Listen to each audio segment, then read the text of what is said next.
Hey everybody, and welcome back to Ready Steady Play.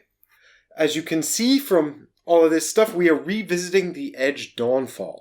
And this time we're having a look at this box here, the Darkness. And the Darkness is the version of the game that is solo, cooperative.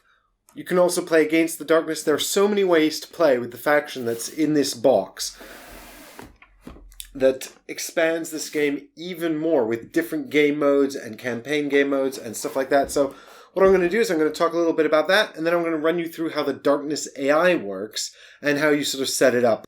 Because they work entirely differently to the factions in this box. And so we'll have a look at those mechanics because there are many ways to play with what's in here. Let's get this off of the table first. Boom.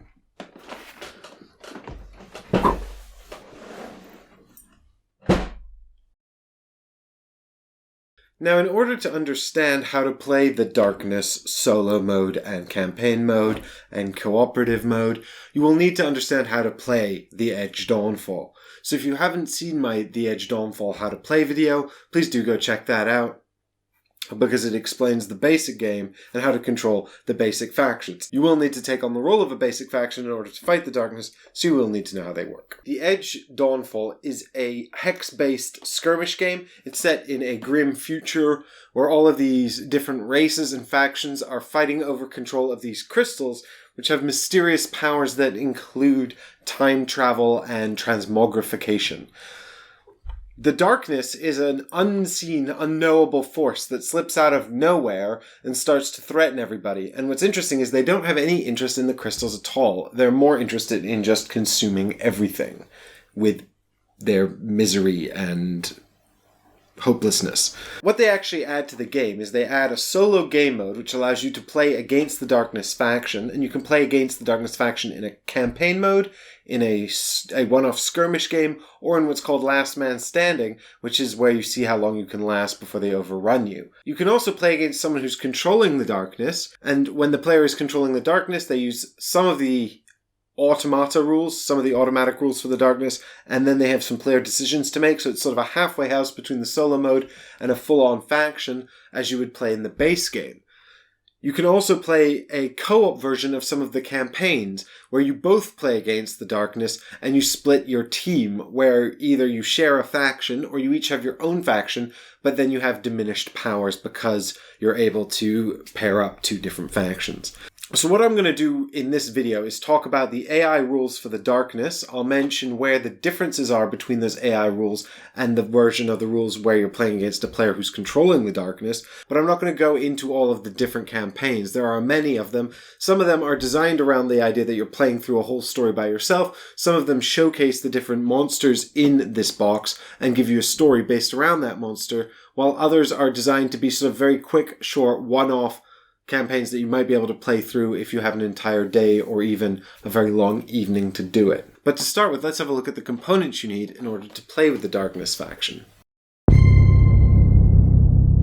So here in the Darkness box, we've got an entire faction worth of models. We've got all these different kinds of units here as well, which will come out, and they'll have different abilities and different stats, just like the ones in the core set. If we look underneath, we've got a bunch of big characters here. Now, these are three different characters that operate three different campaigns. This is the Bellcrow, this here's the Abyssal Empress, and over here we've got the Prime Shadow. There's a campaign based around each of these villains, and they all have different behaviors. There's also a fourth Darkness character called the Father of the Sun, but I don't have him, so we'll move on. So most of the Darkness cards are just like unit cards that you find in the core set factions. But unlike the unit cards, they're slightly different. So you've still got this unit card here with a stat line down the side. There's also a little die down here, and I'll explain how that works later. But just like the core set ones, they've got 1 endurance here. This indicates their starting endurance. That's how much health the squad loses before it starts losing models. And 2 little diamonds here indicates that there are 2 possible void specters available in the game. Here they are. Here are the 2 void specters. Now, the way that these models come out on the board is a bit different to the normal factions, but card anatomy is the same. On the back here, we've got a Darkness mode. See dark mode there. All of the Darkness units have a basic mode and a dark mode, and their stats go up, and now they've got a red die down here. Dark mode is always better. Unlike the characters in the core set, though, the cards associated with each of these different units look very, very different. And these are AI cards governing their AI, how they're going to move, and different abilities they're going to use. And how these cards activate is going to be ever so slightly different depending on whether you're playing against the darkness in a solo skirmish or whether you're playing against another player controlling the darkness. So there are many, many different collections of cards here. The Abyssal Empress has a special rule, so she's got a special card for that. We've also got these difficulty cards, and you'll include difficulty cards based on what you're playing. In the solo skirmish game, you'll be told how many to put into the action deck, which will be made up of cards based on what units you're playing with. In the scenarios, you'll be told which ones to include, and if you're fighting against a special monster, you'll be told how to set it up as well. We've also got lots of tokens and stuff here. This is a shadowgate. This is like the darkness's version of a shrine, and it acts as the portal through which the darkness enters the world. Typically, you'll put this in the middle of the board, and it will be where the darkness spawns. We have some additional shadow gates here that might come out to give the darkness additional spawn points. These are wisdom tokens. Some of the darkness can buff themselves, and these indicate when the darkness has buffed itself. We have a misty darkness token here, and this just indicates another ability that the darkness might use. These are grasp tokens for when the darkness grabs you and won't let go. These are probably the most important, the dark point tokens. These are used by the darkness instead of crystals to trigger abilities. We've also got these, which are in place of the little wooden shields in the core set. They are the endurance tokens for the darkness. We've got a poison token here, a black mark token, and a web-like token. Again, these are just used for different abilities possessed by the darkness units. There's also a prime shadow token here in case you didn't get the model. We also have here a time tracker. Now this is used in campaign scenarios or in the last man standing, for example, where you're tracking time instead of crystals or victory points. And you'll just move this along the time tracker as time slowly ticks away. We also have small campaign tokens, which will be used to perform different functions depending on what you're playing. You might need different tokens like these. We've got here a large campaign token. Again, this has a multi-purpose token, and you'll be instructed what to do with it if it becomes relevant. And that's it for the darkness components, really. That's all you'll need to play this. And so that's it for components. That's all you'll need to play this version of the game. So now we can have a look at the skirmish mode and how the AI functions in the skirmish mode. You'll need to understand that in order to play any of the campaigns, because all of the campaigns are essentially different configurations of setting up a skirmish mode game. The very first step in setting up the Edge Dawnfall is board. And here is the board for the Darkness campaign. Now, this is the same board that we used for the Edge Dawnfall, and you can see here it is, the ruined church or whatever it is, the ruined castle or causeway, and below here some kind of fiery pit. So you can play on this board, which is totally available and all in effect, or you can flip it over and play on the Darkness board, which is also totally fine and playable in this game mode. And some of these tiles here are inaccessible, so you won't be able to cross these spaces which have no hexes, small hexes in the middle. So this is basically the same board, just with a different artwork and inaccessible areas. So you choose which side of the board you'd like to play on, and now it recommends if you're playing solo to sit with the long edge of the board in front of you like this, because you're going to be controlling both sides of the board. If you're playing player versus darkness player, then you can each sit on the short ends like you would in a normal versus mode. The next step is everybody gets some dice, but if you're playing by yourself, you only really need one set of dice. Although it might help you to have two out. We also get 20 crystals out. We'll be using 20 crystals for this because it is always a two-player game. Now, we skip step 4, determine the first player, because in any of these game modes, the darkness always goes first. Step 5, choose faction. Well, you got to pick a faction to play as. You can pick any of the factions in the core set that you want to be, or you can ask your darkness player opponent, if you're playing versus a player, what they would like you to play as, if you want to give them that courtesy. So I've gone ahead and got out the chapter faction here because I showed them to you in my previous video, and I thought it would be good to stick with the good old humans. And here we go, chapter. There's 5 units. 1, 2, 3, 4, 5 for the chapter. Then you need to decide what darkness you want to play against. So if you're playing solo or versus another player, you pick 5 units. Now you can pick any 5 units, but there is a recommended starting set of units. So here we have the Bellcrow, Slaughter Crows, Void Specters, Shadows, and Imposters. And the shadows are sort of the simplest, and they go up in difficulty. The imposters are really, really hard. I'm not sure about the soldier crows, actually. I haven't played with them. But if you're not playing with any of these 4 units down here, then you're including the big models, because the only models we're missing here are the Prime Shadow and the Abyssal Empress. Of course, you do have more models if you bought the Father of the Sun expansion as well. But once you've picked your 5 units, then you go through and find their sets of cards from the decks here. So we've got our Void Spectre, there he is, all of his cards. Here's our Shadow, and their cards. Imposter, Slaughter Crow, and Bell Crow. So we've also got these difficulty cards, but we'll get to those in a minute. Now that you've got all of your creatures laid out, what you can do is, just like in the regular game, stick your squad cards along the side of the board like this. Remember to deploy them all on the basic side. And then we've got here our endurance factors, so we'll be putting out our little endurance tokens here as per the numbers on the cards. And then once we've put out our endurance tokens in our squads, we build our decks. Now remember that the rules for building the faction decks are 25 cards. You can only include cards that are generic or relevant to the units in your squad. So some cards have a specific ability on the bottom. Here are 2 examples of chapter cards from my deck here. And this card is a generic card because it says any squad here on it. And this card is a Holy Knight card because it says Holy Knight on this bottom ability. But if you want more rules on how to build decks with the basic factions, check out my other video. What we're going to be looking at specifically here is how to build decks with the darkness. Now, what I've got here is all of the darkness cards for the squads included in the darkness list that I've put out. So I'm going to take all of these cards and shuffle them together. But I'm also going to add some of those difficulty cards. There are in fact 2 kinds of difficulty cards. These ones here, which are all unique and have different abilities, and these 2 all hell breaks loose cards.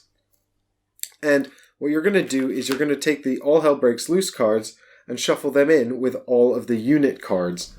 And then take this big old stack here and give it a really good shuffle.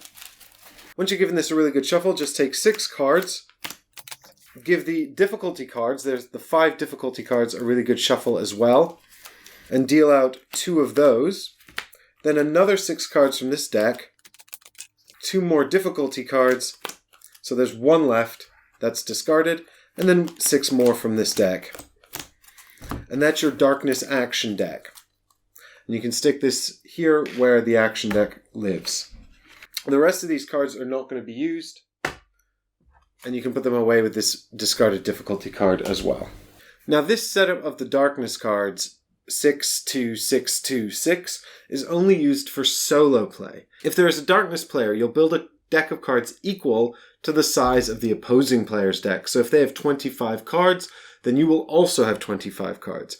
Of those 25, you can decide how many of the difficulty cards to include. So that's anywhere between 0 and 5 difficulty cards.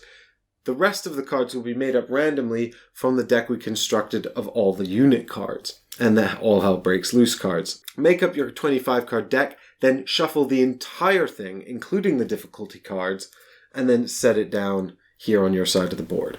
So then you skip step 10 and move straight on to step 11, which is place shrines, and you put the darknesses, abyssal, shadowgate shrine right here in the middle of the board.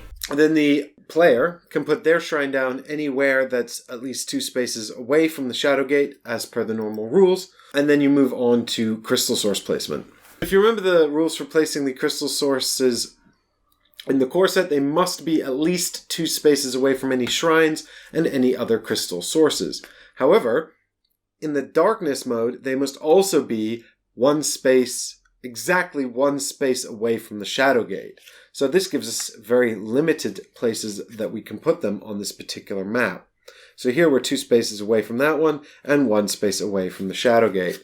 Now, we can't really put a crystal over here at all because of the placement of that shrine. I don't actually have a legal placement for my crystal sources here, so what I'm going to have to do is reconsider the placement of my shrine. So once you've got your crystal sources and your shrine set up, then it's time to deploy models, and you start by deploying 3 darkness models to the board, touching the shadowgate. Now, if you're playing against the AI, you can choose which 3 models to use, and if you're playing against another player, they can choose which 3 models to use and set up. So I think you're going to get slightly different reactions based on who's playing, but The darkness works very differently to other factions in that models will come out and spawn based on the cards they play. You don't actually take turns deploying entire squads. The darkness deploys 3 models, base to base with the shadowgate, and then the other faction deploys all of their models. And this follows the normal rules for faction deployment, which means you can't be base to base with a crystal source, and you must be base to base with any other models in your squad.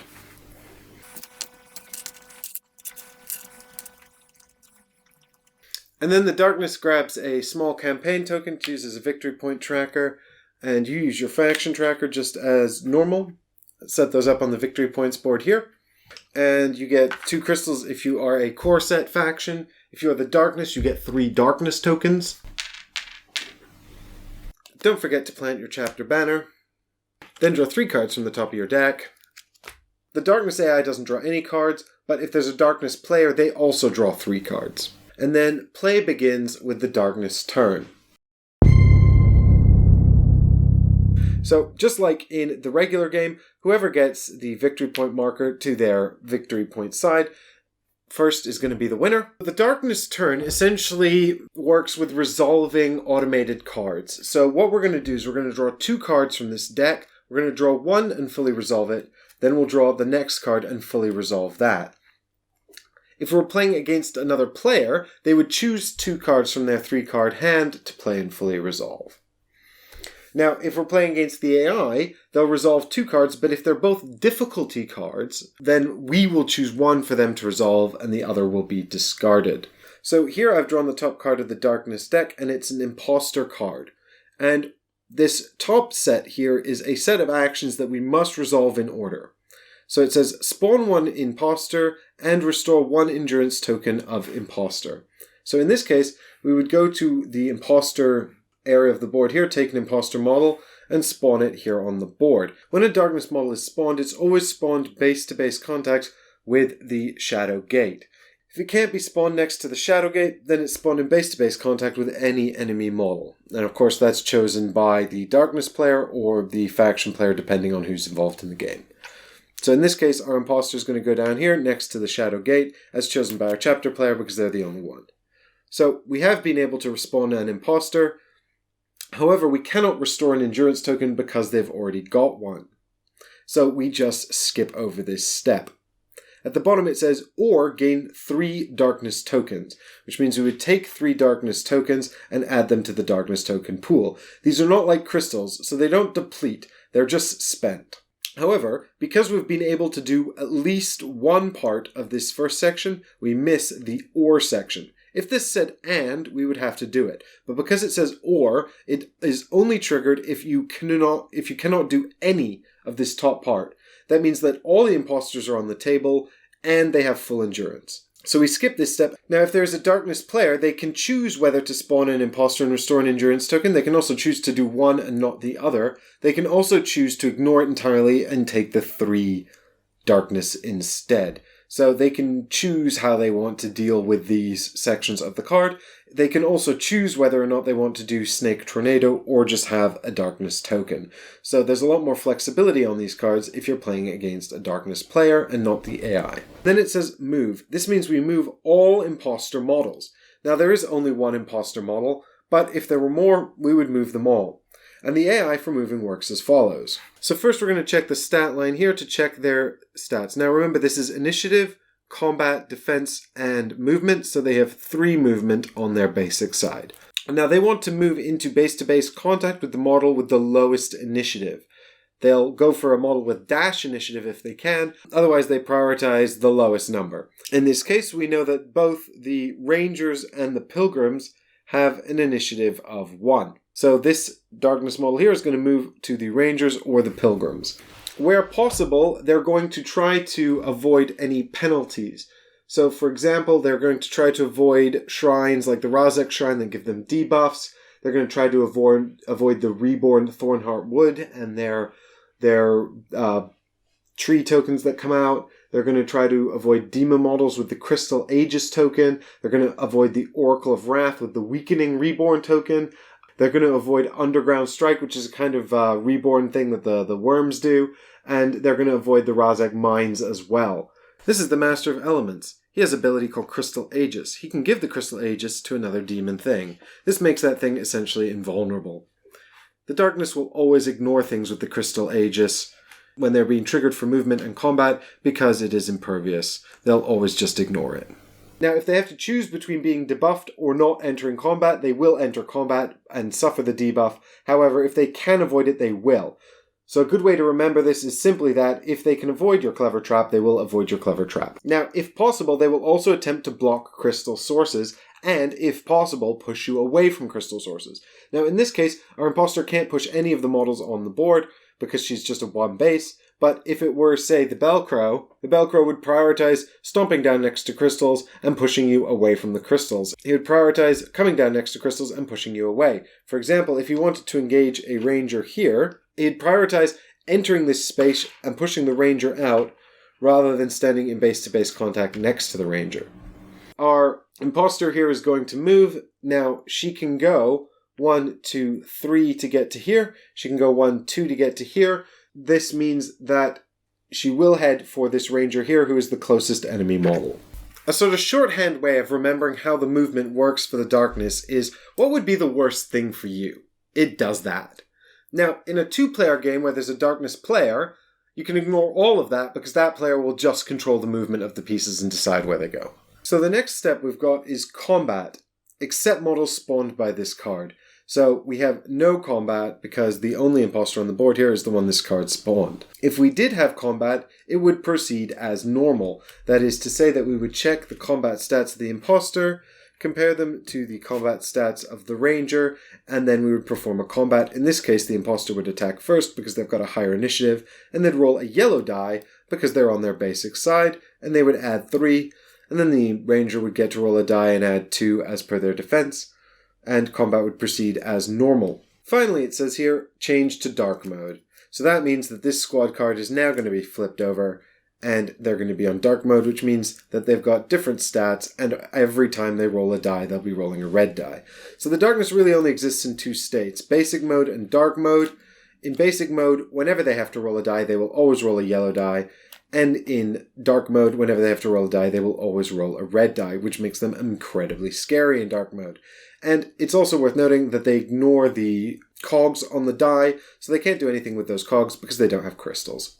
So after we've resolved all of the steps on the top part of the card, we then go down to the bottom part of the card. Now, this bottom section here is a special ability based on the unit, and it has a price here in dark points. We will activate the Snake Tornado if we can pay for it, and if there is a valid target for it. Now, in this case, there is a valid target. It's one of the 2 rangers. We don't have line of sight to the Holy Knights. We don't have line of sight to the Pilgrims either. When it comes to abilities like this, it actually says in the rules, go easy on yourself. And that's because the game is so difficult anyway. What this means is, if I had a choice of attacking the Pilgrims or the Rangers, I'd have to decide what I would prefer to happen and then do that. And that's because it's so difficult that if I'm also punishing myself by picking the weaker target, I'm going to lose really quickly. So in this case, we're going to pay the 2 darkness points, and we're going to check for hit against one of the Rangers, because I don't have a choice. And check for hit is just roll a die and check against the initiative. Now, the imposters have entered dark mode, so I'm going to roll a red die. I've rolled a 6. The Rangers' initiative is 1, so they have been hit. In this case, it will be the endurance. So that's good. At least I keep my model on the board. And now we've fully resolved the imposter card. So what happens? We draw another card. Now it's a shadow card, and we'll resolve it in exactly the same way. These are the difficulty cards. Now, the way the deck is set up, you will probably draw 2 of these difficulty cards at the same time. If you do so, you choose which one to enact and discard the other. Now, these give the darkness an ongoing permanent effect. For example, this one says, from now on until the end of the game, at the beginning of each darkness turn, change any darkness squad to dark mode. So that's going to mean they're going to be... So obviously that's really awful because dark mode is super bad. And you'll put this face up on the table to remind you that that's an ongoing effect in play. Here's growing, which is another one. It says from now on until the end of the game, at the end of the player's turn, restore 1 endurance token to every darkness squad which has at least 1 model present on the board. Also very bad. So those are some super scary cards. It's worth noting as well that the way the darkness works, which is that the models are spawning throughout the game, appearing on the board, they don't exist on the board in the same way as the standard faction models, that they can continue to gain endurance even though they're not on the board. So if you've wiped out all of the void specters and they have no endurance, and then a card comes out that says gain an endurance for the void specters, or you've got that grow card on the board which says restore an endurance to a darkness squad, then the void specters can be given endurance even if they're not on the board. That's mostly relevant if you're playing against another player who may have played one of these difficulty cards from their hand and it's now on the board face up, providing an ongoing effect. Once you've resolved 2 darkness cards, the darkness turn is over. If there is a darkness player, they can choose to discard the third and final card in their hand, and draw 3 new cards. If they choose to keep it, then they draw 2 new cards. You skip that step if there is no darkness player because you're only taking the top 2 cards off the deck. Finally, there is something called Dark Boundary. If any of the core set factions models are in a space that does not have 5 adjacent spaces, they suffer a wound. So in this case, our chapter player has foolishly put their Angel of Death on the edge of the board and not moved her. There are only 4 spaces adjacent to this space, so the Angel of Death suffers a wound. Note that this would go for all models. For example, if we had all 4 of our pilgrims touching the board edge here, they would all suffer a wound from Dark Boundary. Because they have only got 1 endurance, that means that 3 models would be killed. If 3 models were killed, then the darkness would gain 3 victory points. And then it would be the turn of the chapter to go, who would play out their turn exactly as described in the standard rules of the game. There are just a few things to take note of. These cards are going to continue to flip over to their dark side every time the darkness plays a card with that unit on it. The dark side of these cards are way worse than the other side. Like, so much harder. So you really don't want them flipping over to their dark side. Now, already we'll have 2 on our dark side just from the example turn I've shown you. If you need to get them back on their basic side, and you do, you must take a passive turn. When the faction player takes a passive turn, at the end of that turn, all of the darkness cards flip back over to their basic side.